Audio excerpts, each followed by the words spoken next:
হয়ে পাপ ভোগ করবে। अकीर्तिं चापि भूतानि कथयिष्यन्ति ते व्ययाम् सम्भावितस्य चाकीर्तिर् मरणाद् अतिरिच्यते। সমস্ত লোক তোমার কীর্তিহীনতার কথা বলবে এবং যে কোনো মর্যাদাবান লোকের পক্ষেই এই অসম্মান মৃত্যু অপেক্ষাও অধিকতর মন্দ।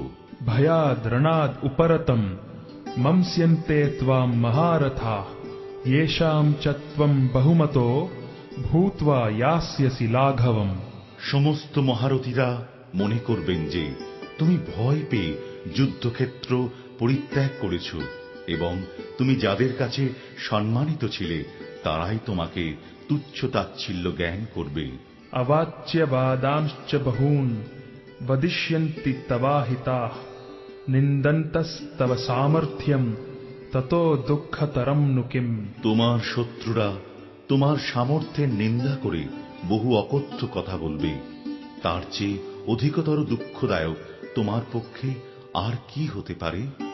हतो वा प्राप्स्यसि स्वर्गम् जित्वा वा भोक्ष्यसे महीम् तस्मात् उत्तिष्ठ कौन्तेय युद्धाय कृतनिश्चय। হে কুন্তী পুত্র, এই যুদ্ধে নিহত হলে তুমি স্বর্গ লাভ করবে, আর জয়ী হলে পৃথিবী ভোগ করবে। অতএব যুদ্ধের জন্য দৃঢ় সংকল্প হয়ে উত্থিত হও। सुख दुःखे समे कृत्वा लाभालाभौ जयाजयौ ततो युद्धाय युज्यस्व नैवं पापम् अवाप्स्यसि। সুখ দুঃখ, লাভ ক্ষতি ও জয় পরাজয়কে সমান জ্ঞান করে তুমি যুদ্ধের নিমিত্ত যুদ্ধ করো, তাহলে তোমাকে পাপ ভাগী হতে হবে না। एषा ते भिहिता सांख्ये बुद्धिर्योगे त्विमां शृणु बुद्ध्या युक्तो यया पार्थ कर्मबन्धं प्रहास्यसि। হে পার্থ, আমি তোমাকে সাংখ্য যোগের কথা বললাম, এখন ভক্তিযোগ সম্বন্ধিনী বুদ্ধির কথা শ্রবণ করো, যার দ্বারা তুমি কর্মবন্ধন থেকে মুক্ত হতে পারবে। नेहाभिक्रमनाशोऽस्ति प्रत्यवायो न विद्यते स्वल्पम् अप्यस्य धर्मस्य त्रायते महतो भयात्। ভক্তিযোগের অনুশীলন কখনো ব্যর্থ হয় না এবং তার কোনো ক্ষয় নেই। তার স্বল্প অনুষ্ঠানও অনুষ্ঠাতাকে সংসাররূপ মহাভয় থেকে পরিত্রাণ করে। व्यवसायात्मिका बुद्धिर एकेह कुरु नन्दन बहुशाखा ह्यनन्ताश्च बुद्धयो व्यवसायिनाम्। যারা এই পথ অবলম্বন করেছে তাদের নিশ্চয়াত্মিকা বুদ্ধি একনিষ্ঠ। হে কুরুনন্দন, অস্থির চিত্ত সকাম ব্যক্তিদের বুদ্ধি বহু শাখা বিশিষ্ট ও বহুমুখী। यामिमां पुष्पितां वाचं प्रवदन्त्यविपश्चितः वेदवादरताः पार्थ नान्यत् अस्तीति वादिनः। कामात्मानः स्वर्गपरा जन्म कर्म फलप्रदां क्रिया विशेष बहुलां भोगैश्वर्य गतिं प्रति।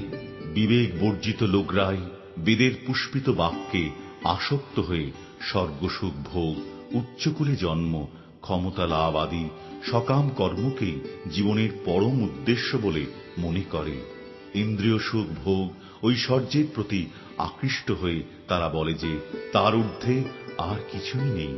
भोगैश्वर्य प्रसक्तानां तयापहृतचेतसां व्यवसायात्मिका बुद्धिः समाधौ न विधीयते। যারা ভোগ ও ঐশ্বর্য সুখে একান্ত আসক্ত সেই সমস্ত বিবেক বর্জিত মূঢ় ব্যক্তিদের বুদ্ধি সমাধি অর্থাৎ ভগবানে একনিষ্ঠতা লাভ হয় না। त्रैगुण्य विषया वेदा निस्त्रैगुण्यो भवार्जुन निर्द्वन्द्वो नित्यसत्वस्थो निर्योगक्षेम आत्मवान। বেদে প্রধানত জড়া প্রকৃতির তিনটি গুণ সম্বন্ধে আলোচনা করা হয়েছে। হে অর্জুন, তুমি সেই গুণগুলিকে অতিক্রম করে নির্গুণ স্তরে অধিষ্ঠিত হও, সমস্ত দ্বন্দ্ব থেকে মুক্ত হও এবং লাভ ক্ষতি ও আত্মরক্ষার দুশ্চিন্তা থেকে মুক্ত হয়ে অধ্যাত্ম চেতনায় অধিষ্ঠিত হও। यावानार्थ उदपाने सर्वतः सम्प्लुतोदके तावान् सर्वेषु वेदेषु ब्राह्मणस्य विजानतः। ক্ষুদ্র জলাশয়ে যে সমস্ত প্রয়োজন সাধিত হয় সেগুলি বৃহৎ জলাশয় থেকে আপনা হতেই সাধিত হয়ে যায়। তেমনি ভগবানের উপাসনার মাধ্যমে যিনি পরব্রহ্মের জ্ঞান লাভ করে